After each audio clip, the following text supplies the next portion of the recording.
Students, welcome to life science class. हम लोग nutrition chapter पढ़ रहे थे। तो न्यूट्रिशन चैप्टर में आज हम लोग पढ़ेंगे components of food. Components of food का देखिए यहाँ पर लिस्ट दिया हुआ है कि कंपोनेंट्स ऑफ फूड में क्या क्या शामिल है। दरअसल देखिए हम लोग सुबह का जो नाश्ता करते हैं या दिन का खाना खाते हैं और रात का जो खाना खाते हैं, तो अमूमी तौर पर हम लोग अपने ग़िज़ा में क्या खाते हैं? हम लोग खाते हैं रोटी, चावल, गोश्त, अंडा, मछली, सब्ज़ी, पानी भी पीते हैं और खाना खाने के बाद हम लोग फल भी खाते हैं। तो ये है हमारा ग़िज़ा का मेनू। लेकिन साइंस के ज़ुबान में हम जो खाते हैं तो दरअसल ये जो 6 चीज़ है इसी को हम लोग जो है माने इनटेक करते हैं। पहला है कार्बोहाइड्रेट, दूसरा है प्रोटीन, तीसरा है फैट्स, चौथा है विटामिन्स, पांचवा है मिनरल्स और 6 नंबर पर वाटर आता है। तो हम लोग ग़िज़ा में जो कुछ भी खाते हैं तो दरअसल इन्हीं 6 चीज़ों को हम लोग जो है खाते हैं। पानी को तो पीते हैं और बाकी जो 5 है हम लोग ग़िज़ा में इसी चीज़ को ग़िज़ा के जरिए इन्हीं चीज़ों को हम हासिल करते हैं और हमारे जिस्म के लिए ये 6 चीज़ बहुत ही लाजमी है। तो सबसे हम लोग पहले पढ़ते हैं कार्बोहाइड्रेट के बारे में। देखिए कार्बोहाइड्रेट ये एक ऑर्गेनिक कंपाउंड है।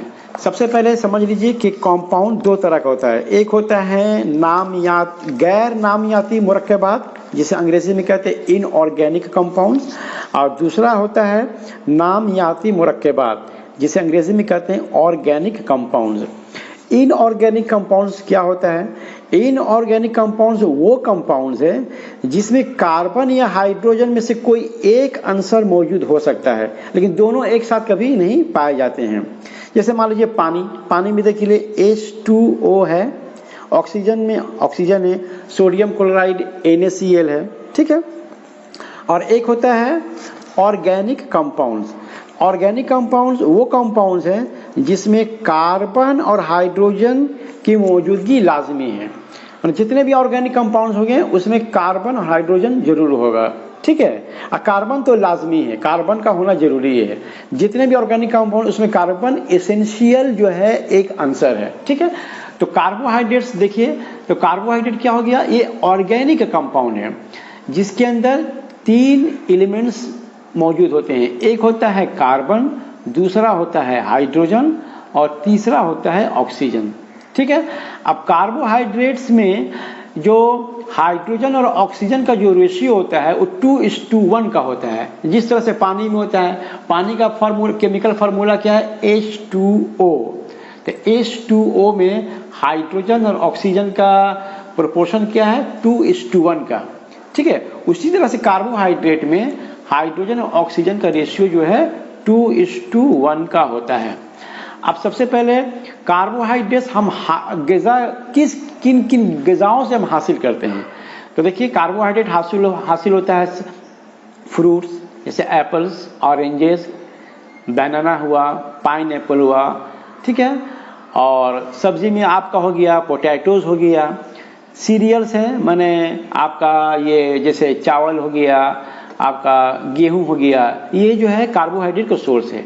इसके अलावा वेजिटेबल्स में बहुत कुछ है, जैसे गाजर हुआ, टोमेटोज हुआ, क्यूकम्बर हुआ, पम्पकिन जिसे कुमड़ा कहते हैं। तो ये जो है कार्बोहाइड्रेट का सोर्स है, ठीक है। कार्बोहाइड्रेट का सिग्निफिकेंस मतलब इसकी अहमियत। कार्बोहाइड्रेट देखिए हमारा मेन सोर्स ऑफ एनर्जी है। हम देखिए अगर हम लोग दिन भर अगर खाना नहीं खाते हैं, भूखे रहते हैं, तो क्या होता है? शाम होते होते हम लोग कमज़ोरी महसूस करने लगते हैं, फिर हम लोग जो है सुस्त पड़ जाते हैं, कोई काम करने का दिल नहीं करता है। लेकिन जैसे ही भर पेट हम लोग जो है खाना खा लेते हैं तो फिर हमारे अंदर हम लोग अपने जिस्म में एक ताकत महसूस करते हैं और फिर एक तवानाई हम लोग भी महसूस करते हैं कि जिस्म में एक तवानाई पैदा हो गया। ये तवानाई पैदा होता है कार्बोहाइड्रेट से, ठीक है। हमें चावल, सब्जी, आपका माने रोटी वगैरह के खाने से। अब एक फर्ज के लिए एक आदमी जो है दिन भर भूखा है, ठीक है। उसे अब दिन भर में अगर भूखा है, आप उसे 2 गिलास अगर जूस पिला दीजिए तो 2 गिलास जूस तो पी लेगा, लेकिन वो अपने आप को जो है ना अंदर से ताकत महसूस नहीं करेगा, क्योंकि फ्रूट्स जो है वो सोर्स ऑफ एनर्जी नहीं है, वो तवानाई जो है ना पैदा नहीं करता है जिस्म के अंदर में। तो कार्बोहाइड्रेट हमारे लिए सबसे ज़रूरी इस बात के लिए है कि ये हमें जो है तवानाई फराहम करती है, एनर्जी जो है फराहम करती है। तो मेन सोर्स ऑफ एनर्जी क्या है हमारा? कार्बोहाइड्रेट है। अब देखिए काइंड्स ऑफ कार्बोहाइड्रेट, कार्बोहाइड्रेट कितने किस्म के होते हैं, ठीक है। तो सबसे पहले यहाँ देखिए कार्बोहाइड्रेट के बारे में लिखा हुआ है कि कार्बोहाइड्रेट 3 किस्म के होते हैं। उस एक को कहते हैं मोनोसैकेराइड, दूसरा को कहते हैं डाइसैकेराइड और तीसरा को कहते हैं पॉलीसैकेराइड, ठीक है। तो कार्बोहाइड्रेट की अक़साम 3 हैं, मोनोसैकेराइड, ठीक है, डाइसैकेराइड और पॉलीसैकेराइड। यहाँ स्पेलिंग गलत हो गया है, इसको ठीक लीजिएगा। अच्छा, अब देखिए मोनोसैकेराइड, मोनोसैकेराइड का जनरल फार्मूला ये होता है CnH2n और ON, या इस तरह से भी फार्मूला हम लोग लिखते हैं। मैंने N चूँकि कॉमन फैक्टर है इसलिए इसको ब्रैकेट के बाहर रख दिया गया है। तो यहाँ हो गया C, यहाँ हो गया H2, यहाँ हो गया O, ठीक है। मोनोसैकेराइड ये सिंपलेस्ट फॉर्म ऑफ शुगर है। हम लोग जो कार्बोहाइड्रेट खाते हैं तो कार्बोहाइड्रेट को खाने के बाद उसे हमको इस फॉर्म में लाना होगा, मोनोसैकेराइड के फॉर्म में। ये सिंपलेस्ट फॉर्म ऑफ शुगर है, ठीक है। सबको हम लोग कार्बोहाइड्रेट को शुगर भी बोलते हैं, ठीक है। इसका दूसरा नाम शुगर भी है। तो मोनोसैकेराइड ये सिंपल शुगर है, डाइसैकेराइड डबल शुगर है, पॉलीसैकेराइड ये मल्टीपल इसको शुगर हम बोल सकते हैं। तो सबसे मोनोसैकेराइड क्या हुआ? ये सिंपलेस्ट फॉर्म ऑफ शुगर है, ठीक है। अब इसका मिसाल देख लीजिए एग्जाम्पल्स में, ग्लूकोज है, फ्रक्टोज है और गैलेक्टोज है, ठीक है। तो फ्रक्टोज जो है, ये यहाँ जो फ्रक्टोज लिखा हुआ है, फ्रक्टोज ये फलों में पाया जाता है और गैलेक्टोज जो है दूध के बने हुए सामान में पाया जाता है। तो ये है इसका सोर्स, ठीक है। और इसका मोनोसैकेराइड का देखिए फार्मूला हो गया ये वाला, ग्लूकोज का फार्मूला हम लोग जानते हैं कि C6H12O6 होता है, ठीक है। अब है डाइसैकेराइड। अब डाइसैकेराइड का हम लोग डाइसैकेराइड का दूसरा नाम है डबल शुगर, ठीक है, क्योंकि ये 2 मोनोसैकेराइड से मिलकर बना होता है। अब देखिए डाइसैकेराइड का फार्मूला ये है, मतलब डाइसैकेराइड में जो भी हो, सुक्रोज हो या लैक्टोज हो या माल्टोज हो, ठीक है, इस सब का फार्मूला लेकिन ये होता है C12H22 और O11। यहाँ पर अगर आप गौर कीजिए तो देखिए यहाँ पर C12 है, यानी N के जगह 12 है। यहाँ पर अगर C 12 होगा तो यहाँ पर फिर 2N, N के जगह पर 12 होगा तो यहाँ पर हाइड्रोजन का मैंने एटम्स होना चाहिए 24, लेकिन यहाँ 22 है। उसी तरह से यहाँ पर हम N के जगह 12 बैठाएंगे तो यहाँ ऑक्सीजन का एटम्स होना चाहिए 12, लेकिन यहाँ 11 है। इसका वजह क्या है कि एक मॉलिक्यूल ऑफ H2O जो है निकल जाता है। इसलिए ये डाइसैकेराइड का फार्मूला होता है C12H22O11, माने कार्बन 12, हाइड्रोजन 22, ऑक्सीजन 11। इसमें याद रखिएगा वाटर का एक मॉलिक्यूल इसमें से माइनस हो जाता है, इसलिए इसका फार्मूला ये हो गया C12H22O11। तो डाइसैकेराइड यानी डबल शुगर ये 2 मोनोसैकेराइड से मिलकर बना होता है। इसका एग्जाम्पल है देखिए सुक्रोज, लैक्टोज और माल्टोज। अब सुक्रोज देखिए, इसको हम लोग कॉमन शुगर बोलते हैं, जो हम लोग घर में चीनी इस्तेमाल करते हैं। अब देखिए ये सुक्रोज जो है एक ग्लूकोज और एक फ्रक्टोज से मिलकर बना हुआ है, ठीक है, यानी 2 मोनोसैकेराइड है। एक मोनोसैकेराइड ग्लूकोज है, दूसरा मोनोसैकेराइड फ्रक्टोज है।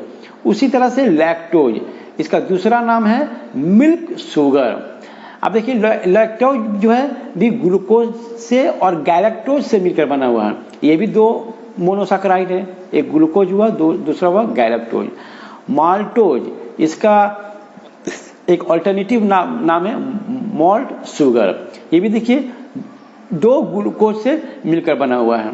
तो हम इस तरह से हम लोग क्या देखें कि डाइसैकेराइड यानी डबल शुगर ये हमेशा 2 माने मोनोसैकेराइड से या 2 शुगर से मिलकर बना होता है। तो एक हो गया सुक्रोज, लैक्टोज और माल्टोज। इसके बाद एक पॉलीसैकेराइड। पॉलीसैकेराइड एक कॉम्प्लेक्स फॉर्म ऑफ कार्बोहाइड्रेट है, ठीक है। ये कॉम्प्लेक्स फॉर्म ऑफ कार्बोहाइड्रेट है। ये बहुत सारे मोनोसैकेराइड्स से मिलकर बने होते हैं। इसका पॉलीसैकेराइड का बेहतरीन एग्जाम्पल है स्टार्च और ग्लाइकोजेन। देखिए फोटोसिंथेसिस नूरी तरकीब के दौरान ये पेड़ पौधे हम लोग जानते हैं ग्लूकोज तैयार करते हैं।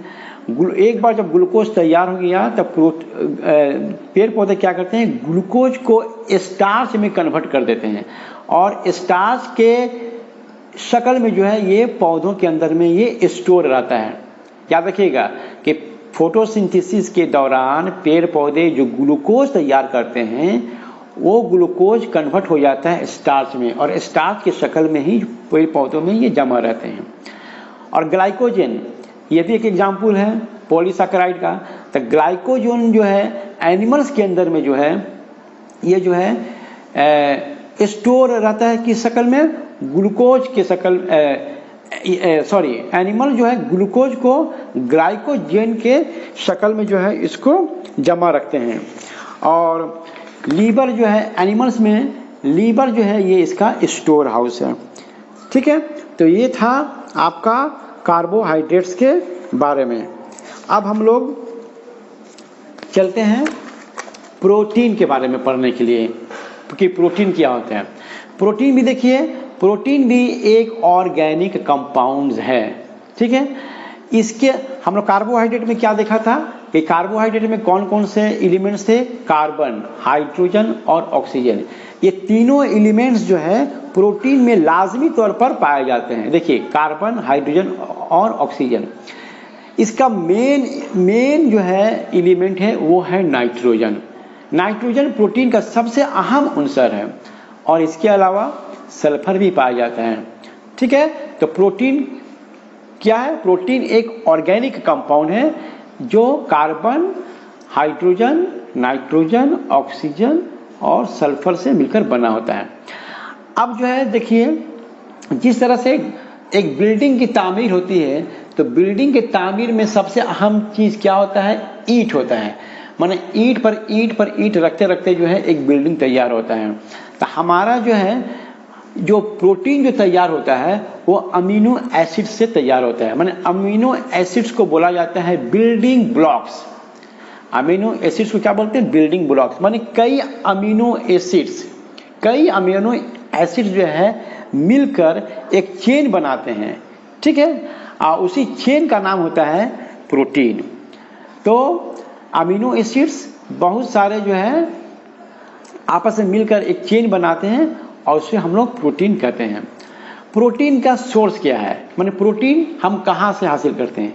प्रोटीन का सोर्स है मीट, गोश्त, मछली, अंडा, दूध, दाल सबसे इसका अहम सोर्स है प्रोटीन का, और बीन यानी वेजिटेबल्स वगैरह। ठीक है, मतलब बेटा समझ लीजिए कि हम लोग जो कुछ भी खाते हैं, वेजिटेबल्स हो या आपका गोश्त हो या मछली, अंडा, इन तमाम चीज इसके अंदर में कार्बोहाइड्रेट भी पाया जाता है और प्रोटीन भी पाया जाता है, तमाम चीज पाए जाते हैं। तो इस तरह से प्रोटीन के बारे में हम लोग जान गए कि प्रोटीन ऑर्गेनिक कंपाउंड है। इसका सोर्स हो गया मीट, फिश, एग्स, मिल्क वगैरह वगैरह। अब हम लोग जानेंगे कि प्रोटीन्स की अहमियत क्या है, प्रोटीन हमारे जिस्म के लिए क्यों जरूरी है। तो सबसे पहले देखिए जानिए कि proteins are the building material of our body. हमारे जिस्म के तामीर में, हमारे जिस्म के नशोनुमा में, हमारे जिस्म के बालिदगी में प्रोटीन बहुत ज़रूरी है। अब देखिए किस तरह से कोलाजन ये एक प्रोटीन है जो हमारे हड्डी, लिगामेंट्स, टेंडन्स, ठीक है, में पाया जाता है और हमारे बॉडी के अंदर जो है ताकत फराहम करता है, हमारे बॉडी को, हमारे जिस्म को मजबूत बनाता है। ठीक है, तो कोलाजन क्या है, एक प्रोटीन का एक नाम है जो हड्डी, टेंडन्स और लिगामेंट्स में पाए जाते हैं। केराटिन ये भी एक प्रोटीन है जो हमारे बालों को और नाखून के तामीर में हेल्प करता है। ठीक है, उसी तरह से देखिए इलास्टिन ये भी एक प्रोटीन है। ये यूटेरस, लंग्स और आर्टरी इसको फैलने और सिकुड़ने में जो है इसको मदद करता है इलास्टिन। अब देखिए 2 number, protein form digestive enzymes. हम लोग गज़ा खाते हैं, ग़िज़ा को हज़म करने के लिए कुछ रस की ज़रूरत पड़ता है, जिस रस को हम लोग कहते हैं एंजाइम्स। तो जितने भी एंजाइम्स हैं वो सभी प्रोटीन के बने होते हैं, यानी एंजाइम्स के अंदर प्रोटीन पाया जाता है। उसी तरह से हमारे जिस्म से हार्मोन्स का जो इखराज होता है ये भी प्रोटीन के ही बने होते हैं। अच्छा, कुछ प्रोटीन जैसे एल्बुमिन और ग्लोबुलिन ये हमारे ब्लड के फ्लूइड बैलेंस को जो है बरकरार रखते हैं। ठीक है, हमारे जिस्म में जो एंटीबॉडीज़ है, एंटीबॉडीज़ यानी हमारे जिस्म पर देखिए हर वक्त बैक्टीरिया वायरस का जो है हमला होते रहता है, और इस बैक्टीरिया और वायरस से हमारे जिस्म को जो है एंटीबॉडीज़ जो है बचाता है, जिससे हम लोग बीमार नहीं पड़ते हैं। ठीक है, कंटिन्यूसली हमारे बॉडी पर जो है बैक्टीरिया और वायरस का हमला होते रहता है, जिसको एंटीबॉडीज़ जो है हमारे जिस्म को बचाता है। ये एंटीबॉडीज़ भी जो है प्रोटीन के बने होते हैं। तो ये है सिग्निफिकेंस ऑफ प्रोटीन, यानी प्रोटीन की अहमियत। अब देखिए प्रोटीन का एक फार्मूला, प्रोटीन का यहाँ देखिए एक फार्मूला दिया हुआ है, स्ट्रक्चरल फार्मूला ऑफ प्रोटीन।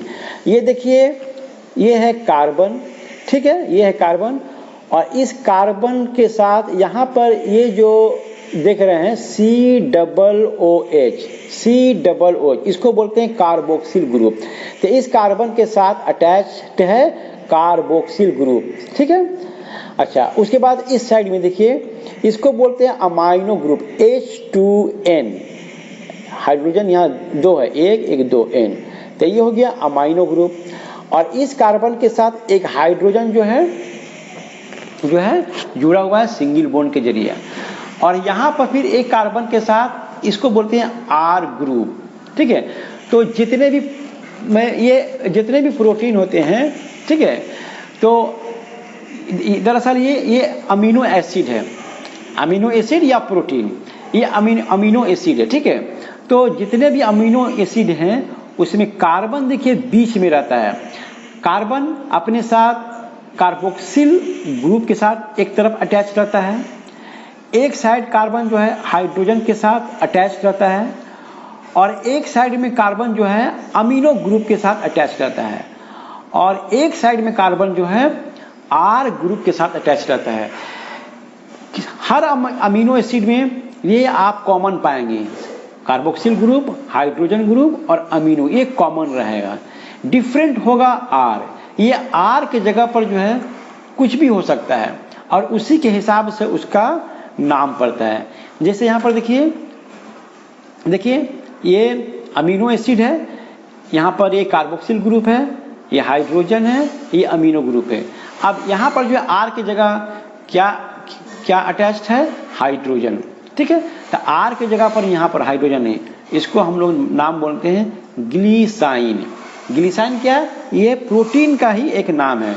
ठीक है, ये एक अमीनो एसिड है। और उसी तरह से देखिए यहाँ पर देखिए एलानाइन, ये भी अमीनो एसिड है। यहाँ पर देखिए क्या फर्क हो गया, कार्बन है, यहाँ पर कार्बोक्सिल ग्रुप है, यहाँ पर आपका H2N अमीनो ग्रुप है, हाइड्रोजन ग्रुप है, और ये R के जगह पर जो है CH3। ठीक है, ये अल्काइल ग्रुप हो गया, ठीक, मैंने ये CH3 हो गया। ठीक है, तो यहाँ पर हम क्या देखते हैं, डिफरेंट हो गया। इससे पहले वाला में क्या था, ये H था। ठीक है, यहाँ पर क्या हो गया, CH3 हो गया।